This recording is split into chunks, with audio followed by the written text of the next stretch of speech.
I'm just loading up the live stream and then we'll get rolling.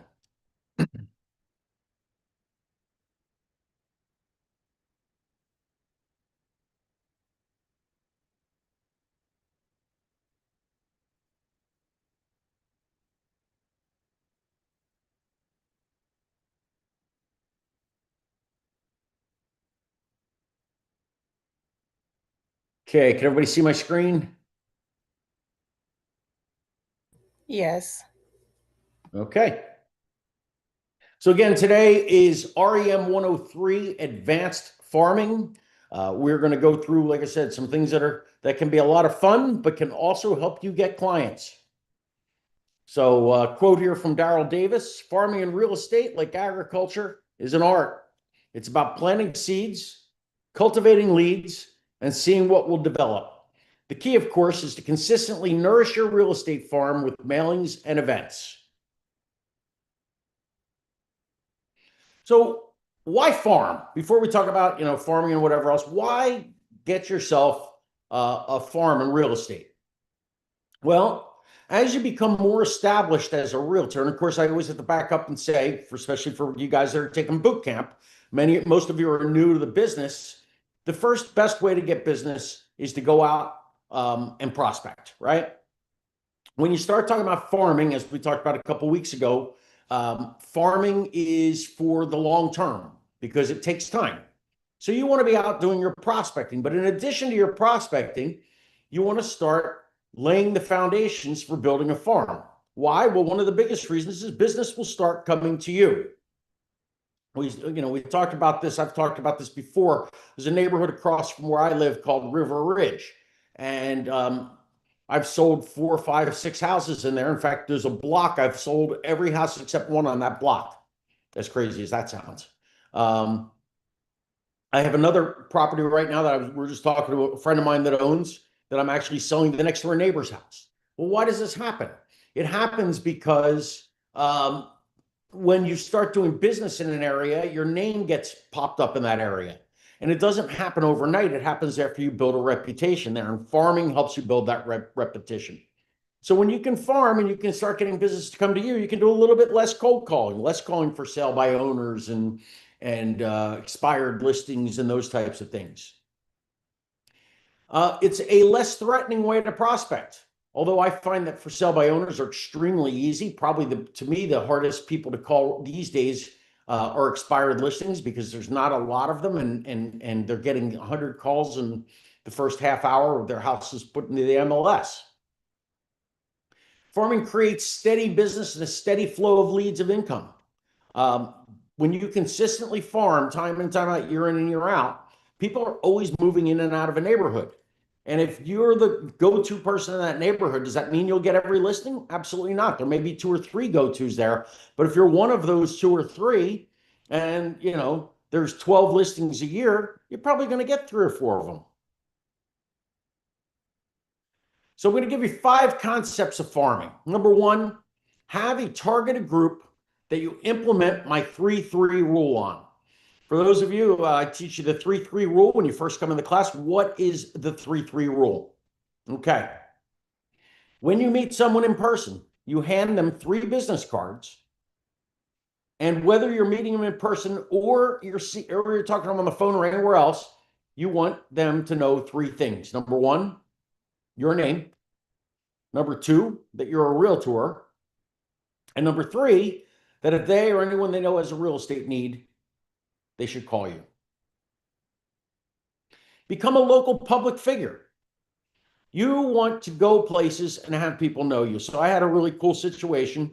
I have a friend in town who's supposed to only be in town for a couple of days. Now he's stuck here because of the weather. He's from New Jersey.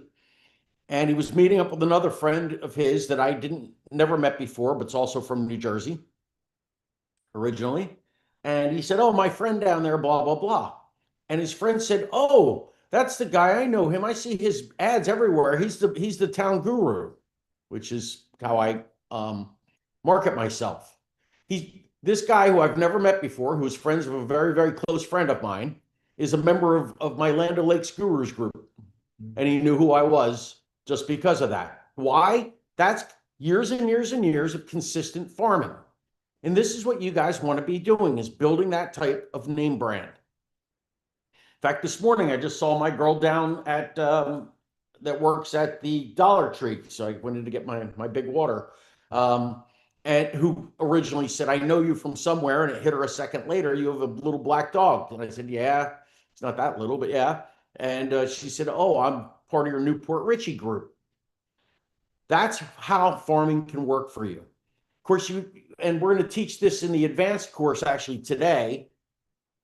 It's not just about them knowing who you are. It's about them actually picking up the phone and calling you and working for that. And that's a whole other concept. But that's what you're going to start doing with farming. What you want is when people think about real estate, you're the first thing that comes to their mind. You're the first person that comes to their mind. You do this how? By doing a variety of techniques, including mailing, advertising, social media, door knocking, community events, all kinds of other things, which we're going to go over. Concept number 2, learn basic prospecting skills before you farm. Okay, this is all good information and whatever, but if you're not doing your basics, you're not going to be able to wait until your farming starts working. Farming, again, wait. I always tell people not to anticipate anything for a year. Does that mean it's going to take a year? No, but don't anticipate anything before a year. So be good and get into the habit of daily prospecting to your sphere of influence, expired listings for sale by owners, cold calling, networking, etc. Once you're good and you're in that habit, then add the farming, because the farming is just going to be something you add on for later. In the end, you're going to be able to rely more on the farming and less on these things. But for now, to get your business going, there's nothing right now that's better than your sphere of influence and for sale by owners. I mean, that's the truth.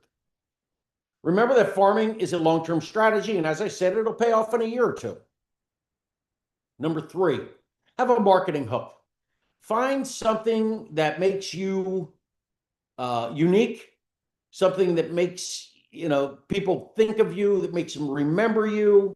Part of this may be of deciding who you want to be in this business. You want to be somebody that works with 55 and over homes. You want to be somebody that works with just condominiums, or works on beachfront houses, or whatever it is you want to do. Create a slogan. I told you there's a guy I know, he's "Get Rich in Real Estate." Another guy, he's known as the Condo King. Define your target audience. What type of houses will you work? Does that mean that you'll exclude others? No, it just means what are you going to make yourself appear as an expert at? Will you target people from previous profession? I have people that are former school teachers or former waiters or waitresses, and they know a lot of people because of that. I know former military that have gotten in this business to do really well by targeting people that are moving around in the military. Target from your success. Hey, I sell a house every 7 days. Think about that advertising. That goes way back. What was that ad back probably before all our time? Every 6 seconds of the working day, somebody buys a new Chevrolet. It's the same type of technique. And there you go. General Motors used it. Number 4, have a targeted, narrow focus. Past president of Realtor.com, Alan Dalton, just celebrated a birthday about a week or two ago, said this, and it was a great analogy. He said, the sun is much more powerful than a laser, but a laser burns a hole because it puts all its energy into one place. You, as a realtor, need to look at yourself as a laser, not the sun. Now, if you're that big real estate group that's the biggest one in your area, you've been here for 30 years and you can afford to put billboards and television ads and whatever else, you can act more like the sun and try to cover a wide area. But for you guys that are new and just getting into this, you want to be like a laser. Say start with a neighborhood. I'll say start with your block. Does everybody on your block know you're a realtor? If not, make sure they do. Once they do, guess what you want to do? Spread to the next block, to the next block, so the whole neighborhood knows inside and out. Then go to the neighborhood outside of that. Slowly work your way up. If you try to spend your resources, being time, money, and whatever here, there, and every other place, you're going to run out of money before people really get to know who you are. So pick a specific geographic location, pick a specific niche. I started doing bay houses when I got in this business. Pick a specific type of house. Farm to people in a specific club, group, or fraternal organization. We have a program called Honoring Our Heroes that we used to do, and I now have a couple agents here picking it up, and they're going to do it here. This is where, if you're a teacher, you can take a flyer, put it in every teacher's mailbox, and say, we're going to give you a $500 rebate when you buy a house with me off of my commission, and I'm going to give you, the mortgage person is going to give you this, and the home inspection person is going to give you that, all these types of things. Foreign to people with a similar hobby, interest, or specific graphic. Again, I've got a guy that has a golf group that he goes after golfers. I have people that I have a guy that actually did a chess club, has a chess club, and he goes around all the chess people around Tampa. They're fiercely loyal to him. So think about these things and say, how am I doing a narrow focus? How am I acting like a laser, and to whom am I doing it? And put your plan together. Number 5, really, you should prepare for a year. But even if you stay 6 months ahead at all times, you want to make sure that you have enough money to market for 6 months.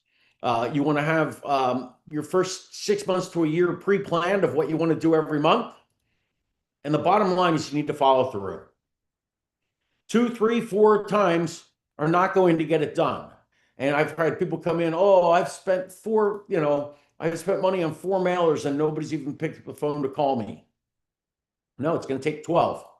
I'm also going to teach you today how to not make it so it has to be a mailer every time and you have to spend $400, $500, $600 every time. There's things we're going to do that are either low cost or free that's going to help you with your farm. So how to develop your farm? We got a 6-step process for you. Number 1, we're going to use this 6-step process to develop and maintain your farm so you can consistently attract clients. Number 1, select your target market. Do it by the style of home, pool homes, colonials, capes. You can tell I wrote this in New Jersey. We don't have colonials or capes here.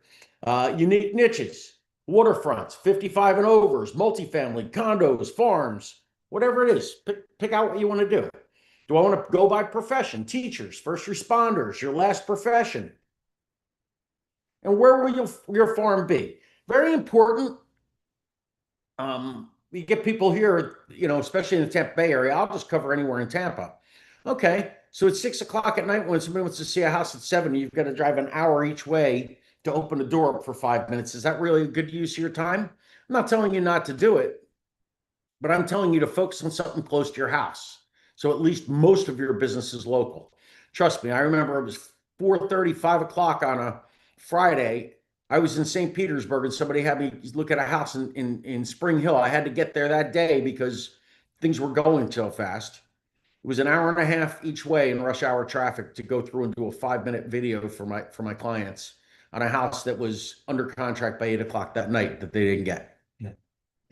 Again, use your wisdom here. Number 2, determine the size of your farm. You want to have a minimum of 500 in it. Usually, if you do, we were just talking about using every door direct mail, which is a great way to farm. It's very economical. There's a website called amplifiedmail.com.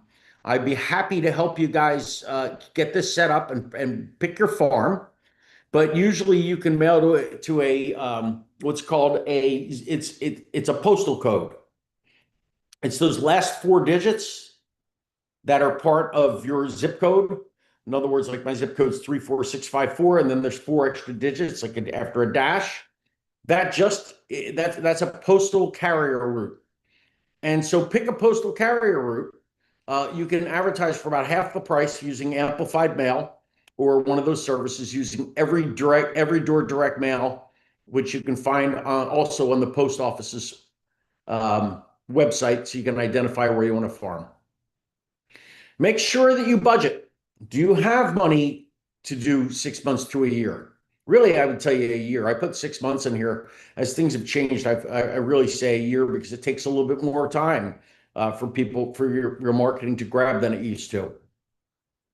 I already talked about postal carrier routes. That's again every door direct mail if you want to look that up. And amplifiedmail.com is a great all-in-one solution to where you can create postcards and things like that. And you can send out a 4.5 by 11. I want to say last time I sent them out, they were about 55 cents each. Most postal carrier routes have anywhere between 500 and 700 people in them. So it's right in that 500 size. I'm looking right now. Amplified mail as low as 42 cents. 42 cents. As well. For how many though? Yeah, that's for like a huge amount though. Yep, go ahead.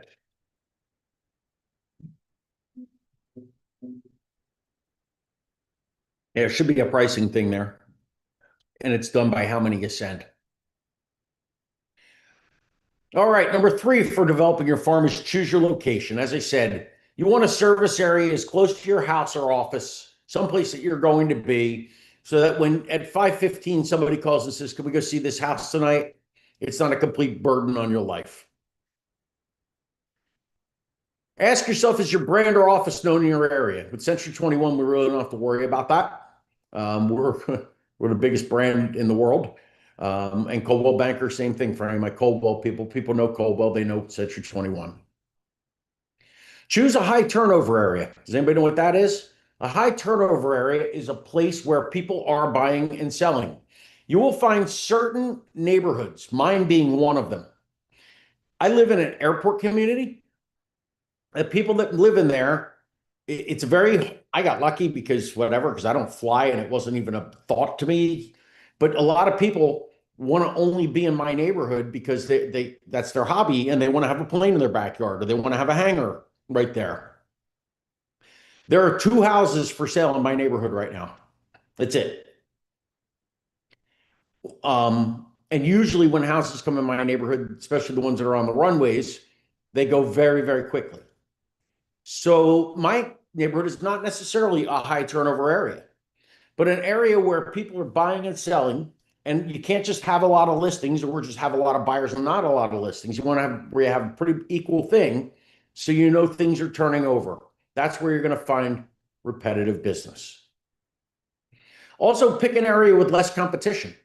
If you can find a development now that's maybe 5, 6 years old, you're going to start to get that turnover in it. People buy a house, believe it or not, they're 5 years in, there's certain people start to move. That's a good place to start thinking about farming because you can be one of the first people in there.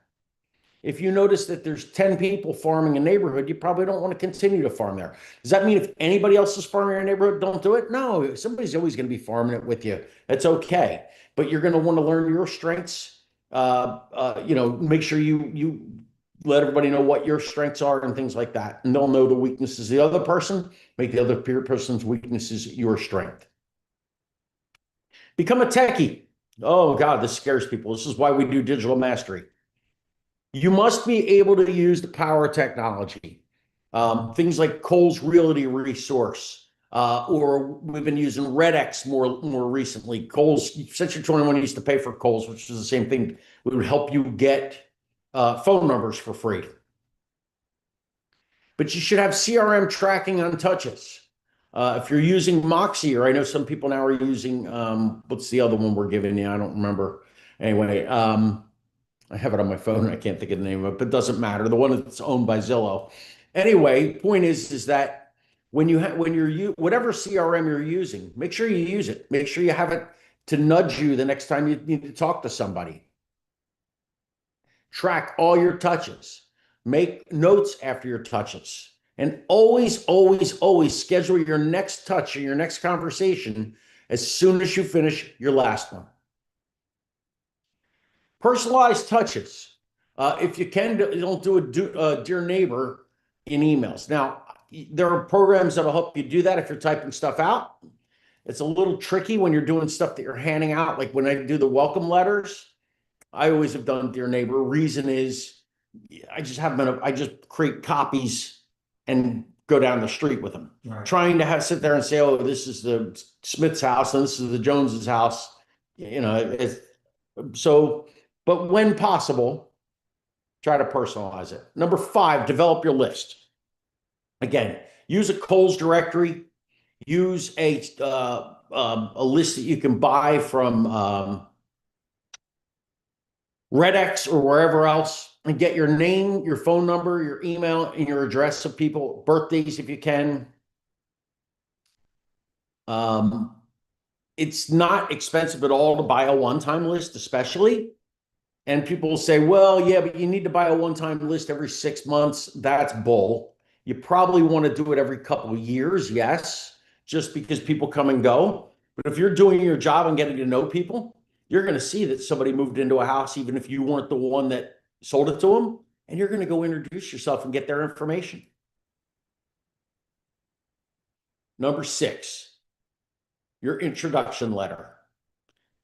You can either introduce yourself or have the broker introduce you. For those of you that have gotten my introduction letter, and I'm not sure if I put that in today's handouts or not, but I can always get that for you again. The introduction letter is very simple. It's probably next door or out back. Oh, is very simple in that I put in mine, hi, my name's Bill Zup, and I'm a proud resident of, because I lived in the neighborhood. Nobody knows your neighborhood quite like a neighbor, et cetera, et cetera, et cetera. So if you're doing it with people with a hobby, just put, hey, I'm a boater here at the same marina as you are. I'm a member of the country club that you are, or whatever it is. Farming tips. I'm going to give you 8 farming tips. And I just want to see why somebody was banging on our door. Must have been the neighbor. Must have been neighbor. Yeah, I was just saying, because ours is not, it's locked, but it's not. I looked out there, it wasn't anything. Yeah, okay. And they can come around front. All right, guys, sorry. Farming tips. Mail just listed and just sold postcards or flyers. Look who's been busy mailers. I had sold like 6 or 8, 10, I don't know how many houses in the course of about a year. One of them was my own house, but nobody needs to know that. I put them on a mailer, and every time that mailer went out, I was getting a new client. They worked. And then, of course, every time I was adding another house, I used that amplified mail for that, because I was able to put the houses straight across on a 4.5 by 11, and they looked really good. If you don't have any that you sold, use other agents' listings and just have it presented by you. And you'll see activity 4 that I put into the chat of this module. Again, I can email it to anybody that didn't get it. Number 2, follow-up phone calls. Use a survey call. Ask how long they've lived in the area, what they like about it, what they like about the neighborhood, what's going on, what would they like to see happen. And then, of course, as we do in every conversation, what are the magic words I always tell you? You're going to find out what they're committed to. So you guys, think you're staying here long-term, or is this like a starter house, or, whatever the conversation, find out what they're committed to, and then work them based on that. If they're not committed to moving, ask them if they know anybody they'd like to have as a neighbor, or anybody, they've heard any neighbors that are looking to sell. And that if, they hear anything, would they please call you? Again, activity 5 from this module.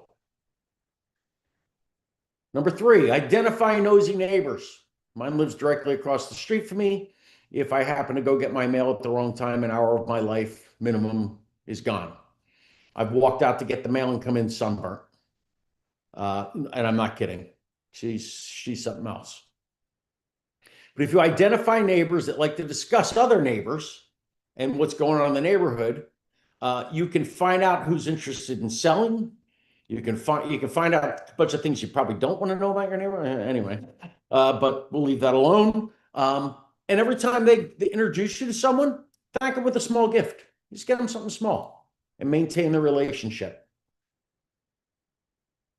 Number 4, sponsor a local team or charity event. We were talking about these things the other day.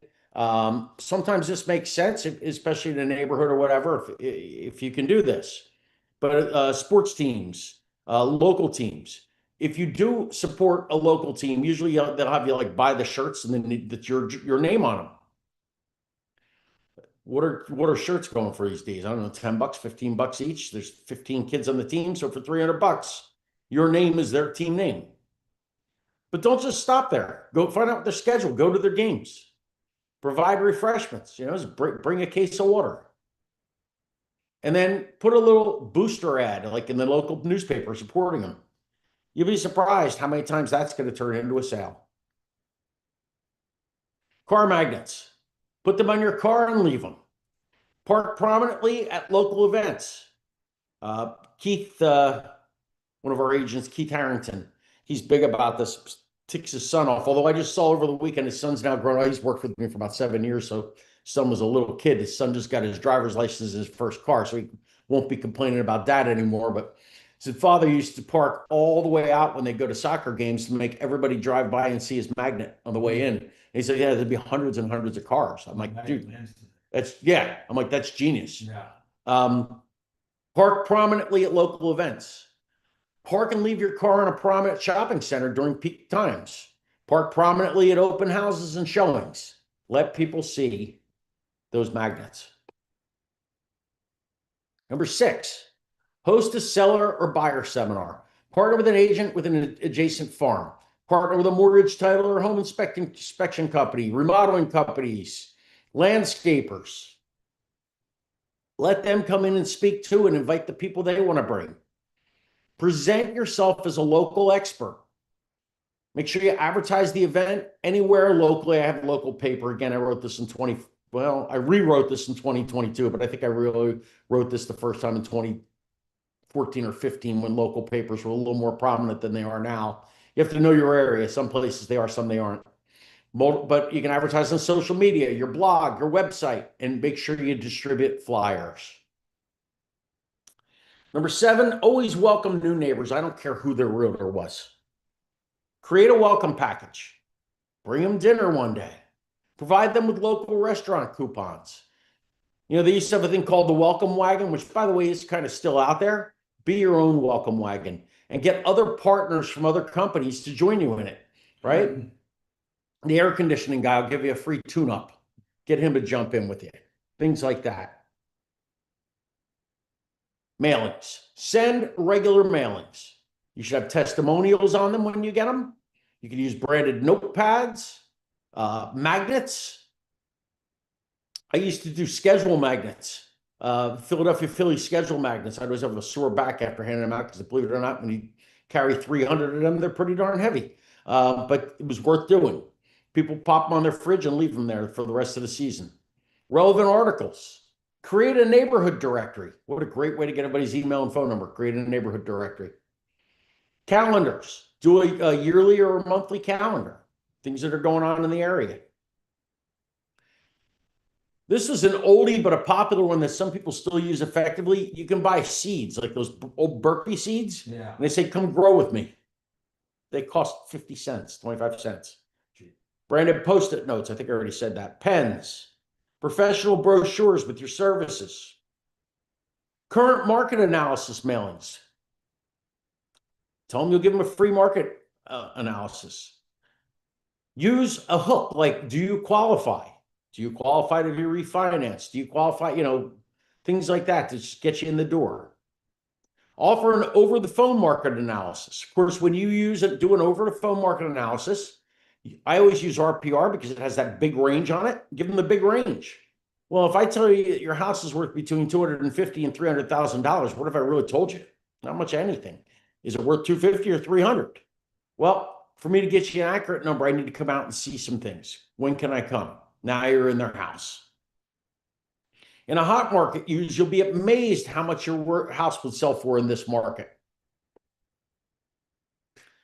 7 tips for effective mailings. Number 1, shared cost mailings. I talk about this all the time, and it's so few people that actually do this. I do this in Newport Richey, and people know me in town.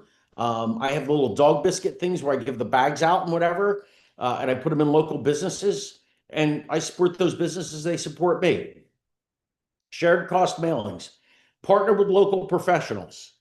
So if you can use any homeowner service, you can use chiropractors, you can use anybody you can think of. On the mailing, say this is someone I know and that I recommend to you. And maybe you have a bubble full of maybe 8, 10, 12 businesses with you in the middle. And each of them pay you $5 for the ad. The ad's $100 and you've got 10 people, guess what? You're ahead of the game. Oh, wait, are you? No. Yeah, $10 a thing, you're getting it for free. Yeah. Number two, coupon mailers. Value and coupon mailing books. People look at those things and they go through them. Most people only read the local newspapers, when they have those little neighborhood newspapers. The only reason they open them is for the ads that are in them. The entertainment book. I don't know if they still do that or not, but we used to have those in New Jersey. They were huge. Buy one, get ones. Share the cost, guys. Do these types of mailers. Get personal envelopes. I know you probably don't mail as many things in the traditional mail as you used to, but you should have personal envelopes. Make it personal instead of a company letterhead. Your name. Address things by hand. Everybody wants to now use the mailing labels. You see something come to your mailbox with a mailing label now, what do? You throw it out. If it's handmade, you're going to intrigue somebody to at least maybe open it. Don't use Pitney Bowes. Use a homemade style stamp. There is, yeah, use stamps. Yeah, Pitney Bowes just looks like you're doing marketing. Use teasers on the envelope. Free offer, announcing, act now. That's my favorite. Refrigerate after opening. And you can do that with magnets or recipe things. Dated material inside. You ever see things and you get those and they make you open the mail? They actually work. There's a reason marketing people have created these things. Use odd size envelopes. That's what I like about Every Door Direct Mail when you do the amplified mail is it's an odd size postcard. It's a 4.5 by 11 for cheaper than what you get even a jumbo postcard. It feels weird in people's hands. They tend to look at it more. If you have a weird size envelope, it increases the number of opens. And you can do that every couple months. And number 7, use mailing houses. Why? It saves time, right? It's going to save you some time. Sitting here doing postage, and I get it in the beginning, it's going to save you a little bit of money and time and whatever, but you're going to get to a point where you start doing business where you're going to have a lot of things going on. Also, they can time out the delivery, so things are delivered when you want them delivered. One of my favorite things, which again is in some of the breakout session, are events for success. What I like about events is they don't cost you anything. Go into your office, make photocopies, and go around and put house to house, put them on the doors for people to take place. Events are a great way for you to be face to face, ear to ear, talking to people in your neighborhood and help you build what we talked about early in this training, which is your 3-3 recognition. So what are some ideas? An Easter egg hunt. Run an Easter egg hunt in the neighborhood. Halloween. Have branded candy bags. Have a pumpkin carving or best costume contest. Thanksgiving. We've done really well with this a couple times. Do a food drive and a turkey giveaway. Christmas. Do Toys for Tots.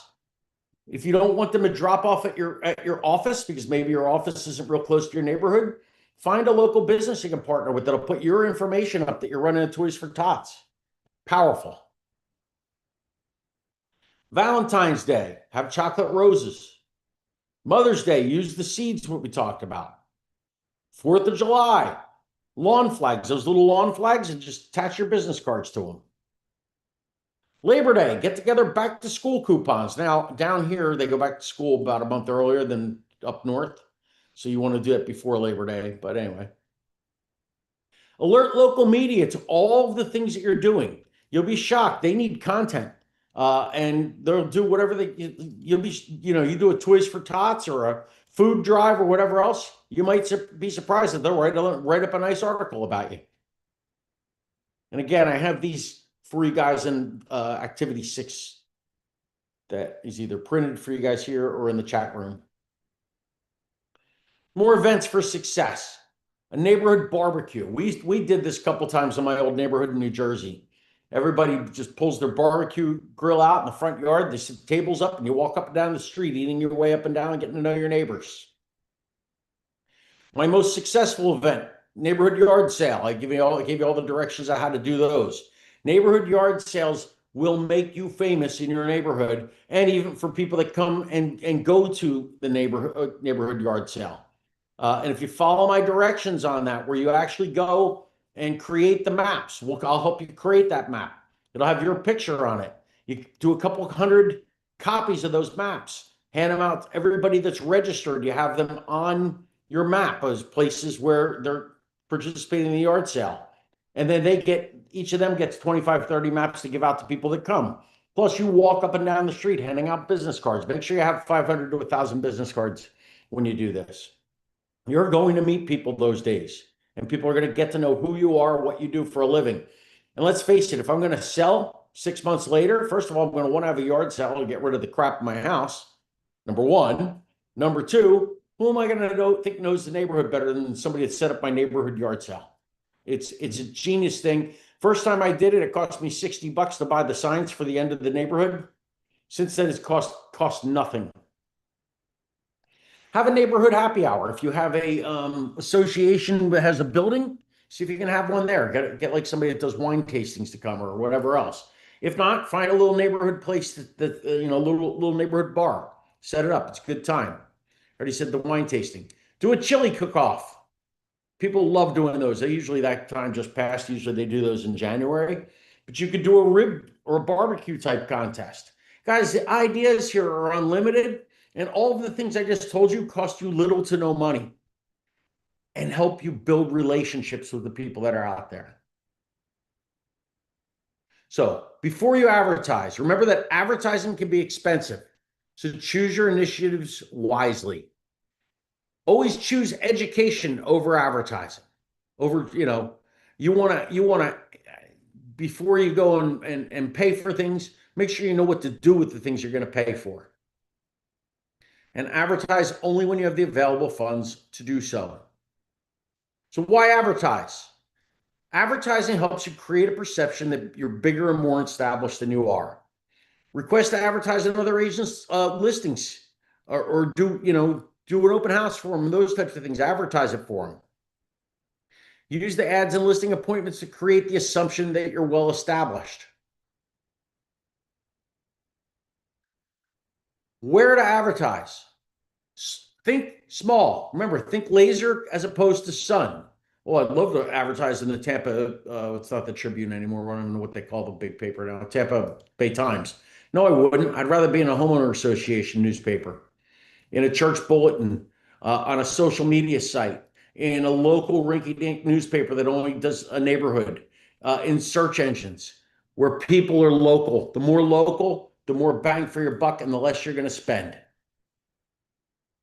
When you advertise, always, always, always include your photograph. Always use 2 types of fonts, not 3, not 1, 2. That makes it catchy to people's eyes. Always ask for their business. Have a call to action and create a sense of urgency. It's better to call now than tomorrow. Another great idea, special business cards. I love these. If you have a club or an organization you're a member of, co-brand it with the club organization on it. If you have a listing, create a business card with you on the front and the person's listing on the back. Tell the seller you had the cards made up to help them promote the sale of their house.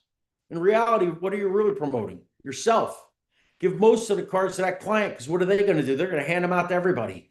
And people are going to say, man, look at this guy. He really knows how to market. You're going to look so creative. Grassroots advertising. There are a ton of low-cost, high-return activities that a realtor can do to advertise. Community outreach initiatives. We talked about those. Neighborhood events. A community study. Target just listed, just sold. Guys, targeting just listed, just sold is one of the... I know a guy in New Jersey that's all he does. Well, I think he also does for sale by owners, and he just targets just listed, just solds. Just listed, it's a monkey see, monkey do world. When somebody lists their house or sells their house, it gives you a free pass to call everybody in that neighborhood. Hey, did you know that your neighbors, 2 doors down or, on the next street over, just sold their house for $450,000? And they're like, $450,000? I think my house is bigger than theirs. I didn't think it was worth that much. Yeah. Oh, really? Hey, how about I come over and give you a free market evaluation? That way we can just make sure you know where you are. Okay. Literally, if you just made these easy to make calls because you're giving them information around the neighborhood, if you did just those all day, just listen, just sold, you'd have more listings than you know what to do with. Partnered again with for sale by owners, which we talked about several weeks ago, and you've got a strategy for success. And then, of course, absentee owners. What's an absentee owner? That's somebody that owns a property, but they don't live there. Maybe they rent it out. Maybe they do weekly rentals. Maybe they do year-round rentals. Those people, sooner or later, are either going to want to buy another property or they're going to want to sell the property they're in. Staying in touch with absentee owners will help you cement relationships and get them to make decisions. Craigslist. Putting ads on Craigslist, they're not free anymore? They used to be free. Now they're $5. Okay. So I wouldn't go crazy doing that, although they will sometimes make your phone ring. Orphan mailings. That means mailing to somebody that was in your office that used a realtor that's no longer with us. They either aren't here anymore or aren't in the business anymore. Working open houses. Open houses are one of the best ways to find people that are going to be ready to move in, the short term. You can sometimes get new listings this way. You can certainly get new buyers this way. So the breakout sessions, community outreach prep exercise, using an ROI calculator, and the scripts that I gave you. These are the things that we're going to go over. I am going to go over them tomorrow. I think tomorrow I'm going to be working remotely, but we will do these on Zoom and on YouTube tomorrow. So guys, please attend, because I do want you to start building your community outreach program. Questions from today's study, and before I get to those, I'm going to just give me a moment. I'm going to